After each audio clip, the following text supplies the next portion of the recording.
Assalamualaikum warahmatullahi wabarakatuh. Sherifatu sanfɛ an b'a fɔ ani ɲɔgɔn kuma ka bɛn a sigiyɔrɔ ma. Wa tare tare Sherifatu sanfɛ a ka émission na an bɛ min wele alal hawa'i mubasharatan. An bɛ ɲɔgɔn sɔrɔ nin émission na walasa k'an to an ka studio kɔnɔ ka téléphone sira banban ani jamana mɔgɔbaw ni dɔnnibagaw ni ɲɔgɔn cɛ walasa ka aw wasa jamana ka kibaruyaw la walima diɲɛ korokara kibaruyaw la. Di an bɛna an to yan nɔ ka an de bɛna ɲɔgɔn sɔrɔ kabini Buguni n'o ye alimami Musa Mustafa Sangare. Malima aw ka kalama ɲinan Mali la yan nɔ an ka DEF ani an ka BAC a kɛra a bila minɛn min kɔnɔ o tɛ a minɛn kɔrɔ ye ka d'a kan mun ye gouvernement ka karamɔgɔw saralen école saralen a kama olu ka article 39 ko a kuma cayara min y'a to u ye u ban ka u sen don bara ninnu na n'o ye DEF surveillance ye DEF lakɔlɔsili ye ani BAC lakɔlɔsili ye gouvernement fɛn ko ko ale b'a kɛ a sago ye a y'a kɛ a sago ye wala est-ce que bara ninnu a ɲara wa a taga bolo la ne yɛrɛ kɔlɔmɛturu lamɛn olu ko a bara nin ma ɲa ko ye ko a foyi ma ɲa fraude ko kuma tɛ surveillance ko ma ɲa ko a kɔni kɛra min ye ko hali marabaatiga sɔrɔli gɛlɛyara ni cité sɔrɔli ye ko min ye surveillance ye sa wuturu poussé la bila kuma jugu tɛ yɔrɔ furanna lɔgɔci la ko a kɛra chauffeur a kɛra mɔgɔ susu kɔni ni n bolo bɛnna min ma chauffeur ɲɔgɔn ɲini an k'o ta k'o to bila denmisɛnninw kunna bɛɛ ma waati kelen na an bɛ mara bolo ɲɛmɔgɔ n'o ye premier ministre ye Choguel bɔra k'a fɔ ko a ye cikan caman sɔrɔ min b'a jira k'a fɔ ko ɲinan BAC ni DEF ko ko Mali famara ka a ɲɔgɔn ye dɛ o b'a la sisan nɔ bɛɛ lajɛlen b'a la ka kɛ i ta fan fɛ o la an bɛna kuma di a tigi ma ka so ladonbaga k'o don o so kɔnɔ ka d'a kan o bɛ a wocɛnin bɛɛ lajɛlen dɔn n'o ye an ka karamɔgɔ ye Musa Mustafa Sangare ale ye sincère ye a daradisi la Buguni n'o ko ale ye mɔgɔ min ɲɛsinnen don kalanko ma n'an bɛ wele directeur d'étude mudul taalim ale ye daradisi la an bɛna ale wele inshallah ni a y'a sɔrɔ ko bɛ cogo min na an b'a la dɔ sɔrɔ a bɛ an fɛ Ustaz assalamu alaikum. Wa alaikum salam wa rahmatullahi wa barakatuh. Yala i bɛ ligne kan? Oui, i bɛ ligne kan. Alhamdulillah. An b'a fɔ Musa Mustafa Sangare i ye alimami ye wa i ye karamɔgɔ jolen Jamia université kalan kɔfɛ o san 4 kɔfɛ ka taa san 2 kɛ INSUP la ka bɔ komi karamɔgɔ jolenba min ye tali kɛ kalanko ta fan fɛ bi an bɛ yɔrɔ min na nin ye bi kalanko o kɔlɔsili n'an ko ma ko sincère o doni o danaya dalen don i kan daradisi la alhamdulillah donc i bisimila Musa nin kɔfɛ an b'a fɔ yɛlɛ ka kuma di ma i ka kuma ta i ka an filɛlikɛlaw fo an ka émission na n'o ye alal hawa'i mubasharatan Mali kɔnɔ ani Mali kɔ kan. Ayiwa an balima lamɛnnikɛlaw an b'a fɔ aw ma ko assalamu alaikum wa rahmatullahi wa barakatuhu jamana kɔnɔ ani jamana kɔ kan. Nin ye aw balimakɛ Musa Sangare mankan ye kabini Buguni chaîne Fatuhu sanfɛ. Alhamdulillah alimami komi ye kuma mɛn cogo min na kuma ɲɛbila la min ye BAC ani DEF ɲinanta ye a bɛɛla minɛn min kɔnɔ o tɛ a minɛn kɔrɔ ye an b'a dɔn cogo min na a ma kɛ ten nɔ yala an bɛ se k'a fɔ aw ka fan fɛ n'o ye Buguni mara ye ani Buguni yɛrɛ ta fɛn fɛn n'u ka baara bɛ kɛ Buguni aw ka DEF o banna bi yɛrɛ fɛnɛ min ye BAC fɛ nin ye o banna yala aw ka baara ninnu a tagabolo ɲara wa a tagabolo ɲara ka d'a kan an y'a mɛn ko baara nin kɔni ko surveillance kɔni a kɛra bɛɛ sufɛ ɲɔgɔn ɲini wotoro pusila b'a la lɔgɔcila b'a la chauffeur b'a la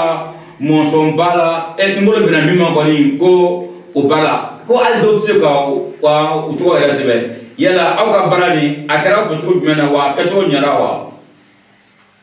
Bon alhamdulillah Yusuf Sangare bon ni ɲininkali kɛ i b'a dɔn k'a fɔ ko mana kɛ cogo o cogo a bɛ kɛ hali ni a bɛ kɛ gɛlɛya kan a bɛ kɛ munna examen bɛ tɛmɛ nɔgɔya la k'a sɔrɔ mugumaba tɛ kɛ a kɔnɔ o ye parce que mun bɛ san ban ni o ye gouvernement yɛrɛ ka mɔgɔ talenw ye an b'a fɔ nin cogoya in na parce que olu de bɛ sen don baara in na kosɛbɛ kosɛbɛ mun sen donna baara la ka kɛ ni an y'a kɛ i n'a fɔ a kuma bɛ mun da i n'a fɔ olu yɛrɛ fana tɛ maître ye an bɛ bɔ kuma tabiya kɔnɔ n'o tɛ ne yɛrɛ mun filɛ nin ye ka kuma bon n ye maître ye komi i y'a fɔ cogoya mun na fɛn dɔ fana sɛbɛnnen don n na ni o ye sansɔrɔ ye a bɛɛ dun b'a dɔn k'a fɔ ko o tɛ fɛn fitinin ye kalan bunakun kan surtout lycée kɔnɔ bon ne yɛrɛ dun alhamdulillah ne bɛ se k'a fɔ baara mun kɛra ne sen kun bɛ a la parce que baki fo BT surveillance bon gɛlɛyaw kun bɔli daminɛna o mun na kosɛbɛ kosɛbɛ ni lakɔli karamɔgɔw gouvernement ka mɔgɔ bɛ mɔgɔ mun sara bon ni olu yɛrɛ kun ye fari dɔ da u yɛrɛ kan min ye ko in a kɛbaliya ye bon fo o taara se fo kabakurun bon yɛrɛ ma ne yɛrɛ kun bɛ hali salle mun kɔnɔ surveillance la tiɲɛ la an balimaw ka kabakurun binna ne yɛrɛ ka salle kunna bon donc BT la ne kun bɛ a kɔnɔ ne kun bɛ BT surveillance la bon DEF yɛrɛ fana na n ye n jɔyɔrɔ kɛ o la kosɛbɛ bon hali fo ka taa se baki yɛrɛ fana surveillance ma bon min ye k'a fɔ est ce que a kɛlen a kɛra a kɛcogo la n'i ye ɲininkali kɛ a tɔgɔ ye di o la d'abord n b'a fɔ mɔgɔw ye baara in kɛ mɔgɔ min bɛ yen nɔ ni anw fɛ Buguni yan mɔgɔw ye baara in kɛ mɔgɔ min pratiquement mɔgɔ bɛ se k'a fɔ ko a sinsinnen don privéw kan kɛrɛnkɛrɛnnenya la kɛnyɛrɛye privé mun bɛ yen bon n'i y'a lajɛ an bɛ se k'a fɔ olu jɔyɔrɔ yɛrɛ olu fanga bonyana kosɛbɛ kosɛbɛ Buguni a examen yɛrɛ organisation olu fanga bonyana o la kosɛbɛ bon mɔgɔ tɛna se k'a fɔ olu ma ko olu tɛ karamɔgɔw ye parce que n'i y'u olu lajɛ olu de bɛ san ban ka cours di école professionnelle ninnu na école professionnelle yɛrɛ la pratiquement gouvernement ka mɔgɔ mun bɛ fɛnkɛw di a la n'a bɔra mɔgɔ kelen kelen n'o tɛ a fanba olu ye privéw ye bon donc olu kɔni de ye baara in fanba kɛ fɛn min ye a surveillance ye bon min ye ɲininkali ye n'a y'a sɔrɔ a kɛcogoya ni a kɛcogo ɲɛra wa a kɛcogo ɲɛli mun filɛ nin ye ne bɛ se k'a fɔ tiɲɛ la gouvernement ye a se kɛ fo k'a dɔn ko a y'a se kɛ a organisation ɲuman o laɲinini na tiɲɛ la parce que baara mun kɛra ni yɛrɛ kun impliqué don a la baara ninnu kɛra kɛcogoya mun na d'abord ni kumana fɛn organisation kan fɔlɔ o ye personnel mun bɛ yen ni olu bɛ don a kɔnɔ olu qualitéw tun bɛ cogoya jumɛn na o ye kelen ye et moi à ma connaissance ne ka dɔnni na ne ni mɔgɔ mun jɛna ka baara ninnu kɛ ɲɔgɔn fɛ tiɲɛ la ne tɛ se k'a fɔ n ko n bɛ fiɲɛ bɔ o mɔgɔ olu la ne tɛna fiɲɛ bɔ n yɛrɛ la. ne ye ko sujet bɛ fiti kɛ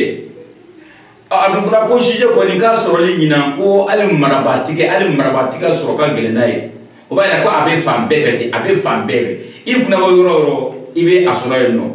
e bɛ se ka mun fɔ o la o ye tiɲɛ de ye walima o ye kuma nandi fɔ ye. bon o kuma min filɛ ye tiɲɛ yɛrɛ la ne yɛrɛ ni ala cɛ ne t'o kuma sabati o kuma o réseaux sociaux bɛ ka olu bɛ kumaw labilalen bɛ réseaux sociaux kan bi cogoya mun na bon ani ni fɛn mun bɛ terrain kan ne yɛrɛ ni ala cɛ ne bɛ kuma ni ala cɛ o kuma min bɛ k'a fɔ o ye ne t'o kuma sabati ne tɛ kala turu o kuma o yɛrɛ kan mun na parce que ne b'a dɔn DEF n'an y'a daminɛ DEF la pratiquement ne bɛ se k'a fɔ n'a bɔra DEF sujet kelen na DEF sujet ye 8 ye n'a bɔra kelen na a daminɛ min ye rédaction ye n'a bɔra o la ne yɛrɛ tun ye président de centre ye centre dɔ la bon n'a bɔra sujet kelen na i b'a ye k'a fɔ ko sujet tɔ 7 bɛɛ falenna munna a falenna parce que ni gouvernement y'a ye ministère y'a ye k'a fɔ nin sujet min filɛ nin ye ni olu yɛrɛ de bɛ terrain kan fɛnɛ k'a lajɛ a k'o bɛ cogoya mun na n'o y'a ye k'a fɔ ko nin sujet min labɛnnen don an bolo k'a kɛlen don ka fiti kɛ ka ban n'olu y'o ye dɔrɔn o yɔrɔnin kɛ o yɔrɔnin bɛɛ olu bɛ wuli ka jɔ sabati o min kelen filɛ ka fiti kɛ o ye o kana ye ɲɛ la fiyewu o kɛra fo sujet 7 la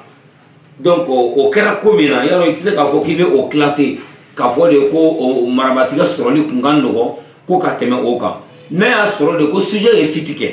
ko bon u ye sujet to o fiti bolo ma o ma se ka sujet changer an bɛ se ka examen classé ka a bɔ da la ni o baara ye mais a dɔnnen ko sujet min labɛnnen don olu enveloppelen don ko olu kɛlen don ka fiti kɛ mais o n'a ta bɛɛ olu fana ye ninnu fana ye wuli ka jɔ kɛ ka se ka na ni sujet kura ye i tɛ se k'a fɔ k'i bɛ o examen classé ko o ma kɛ examen kɛcogoya la.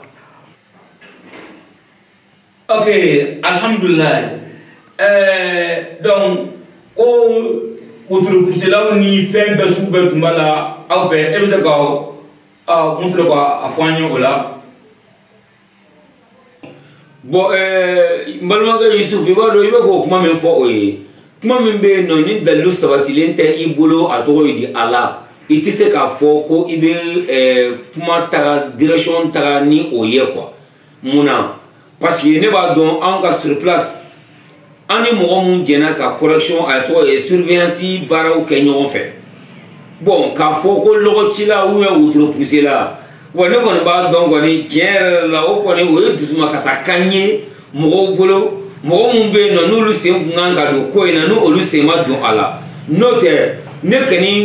kan tɛ yɔrɔ gɛrɛ ma Buguni yan ne ma lɔgɔcila ye surveillance la ma wotoropusilaw ye surveillance la o kuma min filɛ o ye tiɲɛ yɛrɛ la n tɛ se k'o bon a mɛnni min filɛ o ye mɛnni nin tɛ baasi ye koyi parce que fɛn bɛɛ bɛ mɛn koyi. O faamuna ne ko baara filɛ nin ye cogo min na k'a daminɛ waati in na an m'a fɔ ye an bɛ k'a fɔ ko min ye bɛnkan ye tari ko min ye fɛn ye ka yira k'a fɔ ko kɛlɛ nin ko a ka surun bana min bɛ a yira k'a fɔ ko u bɛ sɔn ka u sen don fɛn corriger la o la sisan nɔ ni gouvernement ka lakɔli karamɔgɔw tora u kan kan ko u tɛna fɛn ninnu corriger pe k'u sen tɛna don a la yala mɔgɔ caman bɛ yen nɔ n y'a fɔ k'a fɔ cogo min na wotoropusilaw ninnu ni lɔgɔcilaw ninnu ni fɛn bɛɛ o filɛ ka surveillance kɛ mɔgɔ se ka fɛn corriger dɛ e dalen don a la ko ni article 39 ko ma ɲinabɔ lakɔlimɛtiriw tora u kan kan fɛn min bɛ se ka corriger ka ɲa k'a kɛ baara ɲɛlen ye min bɛ jamana ka sɛbɛn yira ka ɲɛsin a ka kalanko ma. Bon nin cogoya in na tan ni bɛnkan tɛ mɛtiriw mun bɛ yen gouvernement ka mɛtiri talenw ni bɛnkan tɛ olu ni gouvernement ni ɲɔgɔn cɛ ça veut dire que olu sen tɛna don fɛn in a correction na n'olu sen tɛna don a correction na bon donc c'est sûr que fɛn tɛmɛnenw olu kɛra cogoya mun na BT ninnu organiser la cogo min ka DEF ninnu ko olu organiser cogoya mun na ça veut dire que hali correction min filɛ nin ye i b'a sɔrɔ olu fana bɛ na organiser o organiser cogo in na n bɛ fɛ ka mun fɔ nin cogoya in na n'i ye ne yɛrɛ ɲininka ne b'a fɔ n ko awɔ correction a bɛ se ka kɛ correction bi kɛ parce que ni i ye discipline fɛn o fɛn ta k'a lajɛ i b'a sɔrɔ mɔgɔw bɛ se ka sɔrɔ o la mɔgɔ minnu tɛ gouvernement ka mɔgɔ ye ni littérature ko don walima ni physique chimie ko don ou bien ni bio de ko don a fɛn o fɛn ni a bɛ ka kɛ i bɛ mɔgɔ dɔw fana sɔrɔ mɔgɔ minnu bɛ yen nɔ ni olu ye kɛnyɛrɛyew ye olu de fana bɛ ka discipline ninnu enseigner école privée la olu tɛ gouvernement ka mɔgɔ talenw ye peut-être que olu de bɛ se ka mɛn ni olu man ca ka se o degré ma olu de bɛ se ka mɛn a ko da la mais k'a fɔ ko a bɛ se ka di mɔgɔ fana ma mɔgɔ minnu bɛ yen nɔ ni olu yɛrɛ ka spécialité tɛ a ye hali o min filɛ o ye ne bɛ se ka min f'i ɲɛna Sangare o min filɛ o ye ne yɛrɛ bɛ hali o contre la surveillance kɛli o ye ko ye correction i b'a ye k'a fɔ ko o fana ye ko ɲɛmisɛn ye tuguni ka tɛmɛ surveillance kan n'o tɛ an bɛ don min na i komi i bɛ ka weleli kɛ bi don min na baki banna bi tan de n'i y'a ye hali i bɛ ka fitiko kuma mun fɔ o baki o fitiko mun filɛ o ye o fana yɛlɛma de kɛra baki épreuve la ten ka taa o de kama hali biniya ye épreuve mun kɛra bi ni o kɛra ka bac ko laban ngo olu nana retard la o kun ye pour que ka se ka fitini ka se ka o kunbɛn toujours donc ça veut dire que cogo ci la fɛnw dili mɔgɔw ma mɔgɔ mun ka a baara kɛ ka sɔrɔ u ka spécialité tɛ a ye ne b'a ye k'a fɔ ko o kasara o de bɛ bi denmisɛnninw kan n dun b'a dɔn mɔgɔ mun fana bolo bɛ baara in na ka a kɛ ni olu ye pédagogue ye c'est sûr que u tɛna fɛn in ta ka di mɔgɔ ma mɔgɔ mun yɛrɛ fana tɛ se ka impliquer a tɔgɔ yira la mɔgɔ u tɛna se k'a di mɔgɔ ma mɔgɔ mun bɛ yen nɔ ni olu kɛlen ka corriger ni o de bɛ wolo denmisɛnninw ka gɛlɛya la ka ta ka ɲɛsin denmisɛnninw ma je suis sûr que n dalen don o la cogoya mun na u tɛna se k'a fɛn ta ka di mɔgɔ ma mɔgɔ mun ni a corrigeli man kan.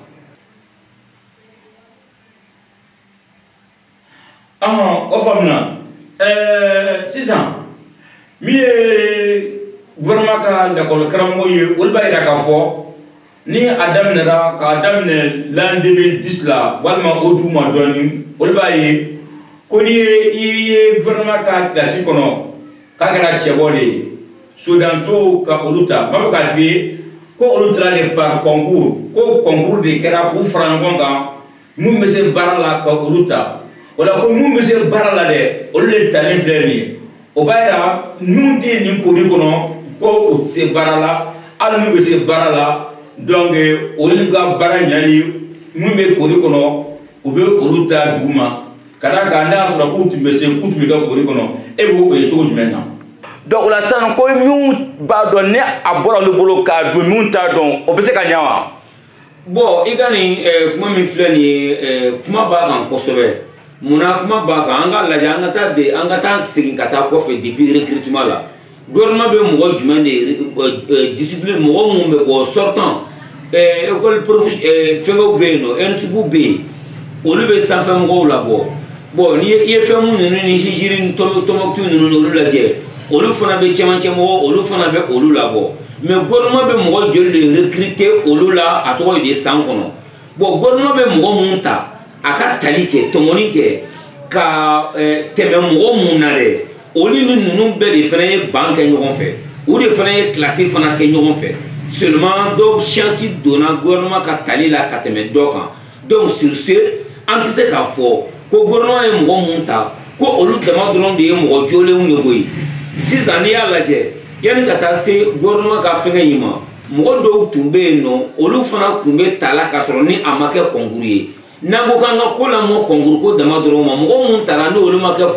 ma ta concours sira fɛ o tuma an bɛna n'olu ye gouvernement ka mɔgɔw ye an bɛna olu fana disqualifier ka olu sen bɔ mɔgɔ jolenw na wa n'a fɔra de k'a fɔ ko mɔgɔ jolenw dan tiɲɛ don mɔgɔ mun ye formation kɛ IFM ninnu kɔnɔ u bɛ fɛn camanba de kalan mɔgɔ mun ye formation kɛ ENSUP ninnu na u bɛ fɛn camanba kalan u ni faamuya ka faamuya bɛ u la olu ye mɔgɔ labɛnnenw ye ka bɛn lakɔli karamɔgɔya ma ni gouvernement ye u ta o fana bɛ kɛ chapeau dɔ ye olu kunkolo la mɔgɔ tɔw kɛrɛfɛ tuguni ko parce que gouvernement ka mɔgɔw don nka an ka tiɲɛ fɔ ɲɔgɔn ye mɔgɔ dan tɛ a tɔgɔ ye olu ye an bɛ fɛngɛ mun na ne yɛrɛ min bɛ ka kuma pratiquement ne yɛrɛ ye ENSUP sɔrɔtan ye mais n tɛ gouvernement ka mɔgɔ ye ne ni mɔgɔ mun ye fɛn kɛ ɲɔgɔn fɛ ne t'olu bila n yɛrɛ ɲɛ o ka da kan an ye formation kɛ ɲɔgɔn fɛ an bɛ formation kɛ ɲɔgɔn fɛ waati min na n b'a ye k'a fɔ olu dɔw yɛrɛ tun b'a fɔ ne ma ko karamɔgɔ bien vrai que an sigira ban kan ɲɔgɔn fɛ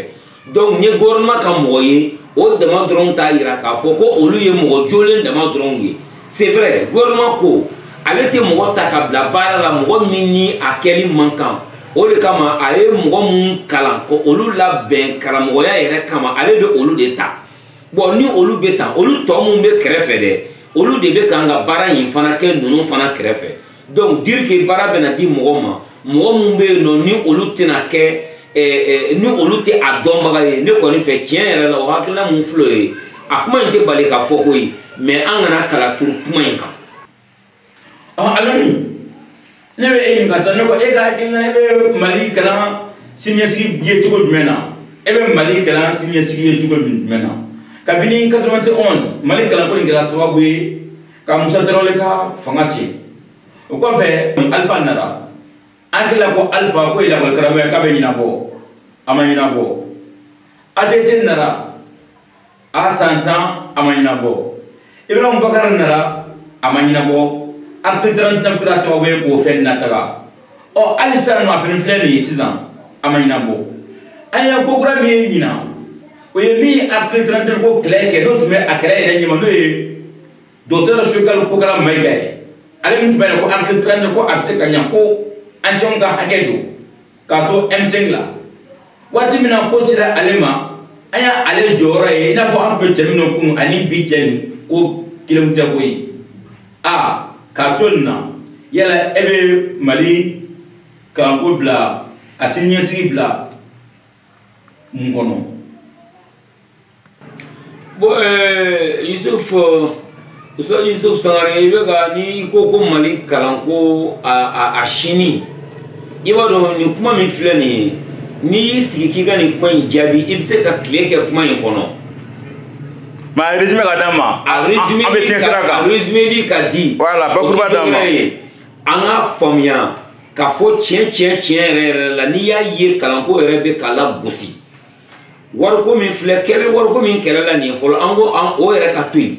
kalanko yɛrɛ tagabolo yɛrɛ la i b'a ye k'a fɔ ko avenir ba tɛ Mali kalanko la munna ne b'a fɔ ko avenir ba tɛ Mali kalanko la parce que ni mɔgɔ kɛra k'a bɛ kan ka baara kɛ mais autorité tɛ a kan fanga tɛ a kan ça veut dire que ale labilalen don min ka di a ye a b'o kɛ nin kuma kɔrɔ ye mun ye n'i y'a lajɛ le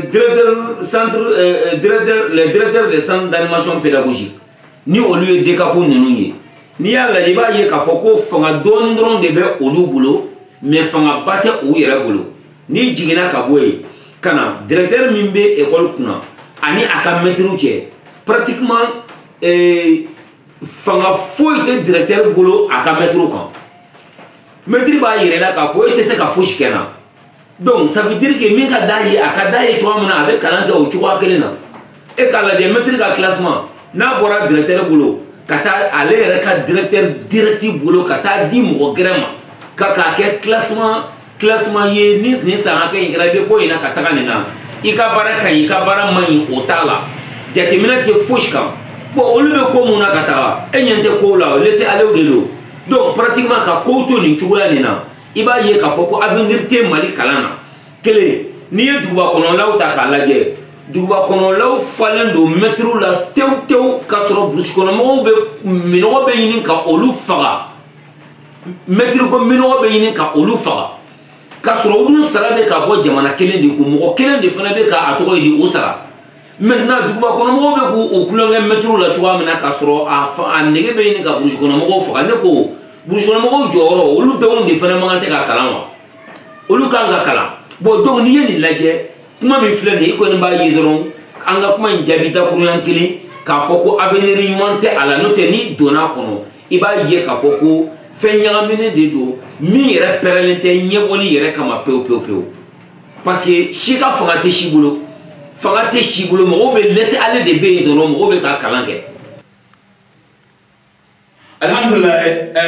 monsieur le censeur kuma ɲɛna sisan kuma laban k'o d'i ma yanni an ka fara ɲɔgɔn na.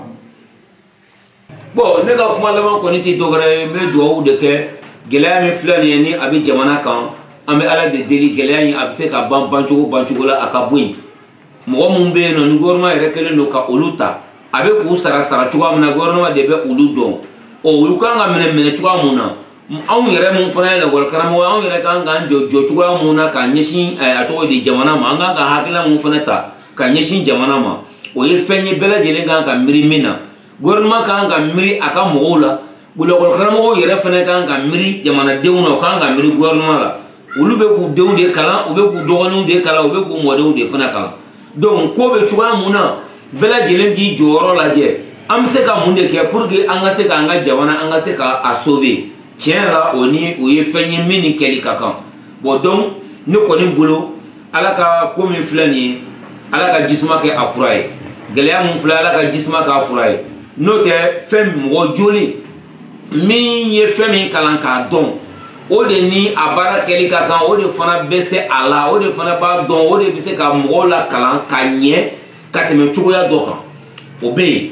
nka tiɲɛ yɛrɛ la il est très normal que bɛɛ lajɛlen ka i dabolo o ye min ye bɛɛ lajɛlen k'i tagabolo dɔn anga nga mun de ke pour que vraiment jamana se ka nana kili anga o do surtout en crise wati mena nete donc tiens la ne kon me mi fo ka il faut i ka weleli la qu'il faut nga hakili nyinini na peut-être que ne ni so jalendo i ka be i ka weleli ma ni aka weleli na nyona te hakili na mun fula la te i ba soro tuma do la ite se ka bona ye ou ite se ka me ni chuwa na quoi bon donc mbe la men gela bela jele fo ayo kuma ko ni ya madabo gele man foli kama o mais ni mi ya famia chuwa muna bon o ye bela jele ni ka famia don quoi ala ka nya ka di amma. Ok, ni barmaw amba ko ne tuyanga karmoke ananga sincère kabi ebuni Musa Basangare dale sincère dara hadithla mudur talim dara hadithla ale tuma fe kabi fi dusra fe la ka tuel kabini buni amba ko ambela delinga fraka anka fo ka abarkada ka musa dara de ala ka bla akaminjanna wa be awre fo alum tun sogolendo ana kabini malikono ani malikoka wa amba ko awtare kambe sigida warala ananga jamna mabawale amma assalamu alaikum wa rahmatullahi wa barakatuh.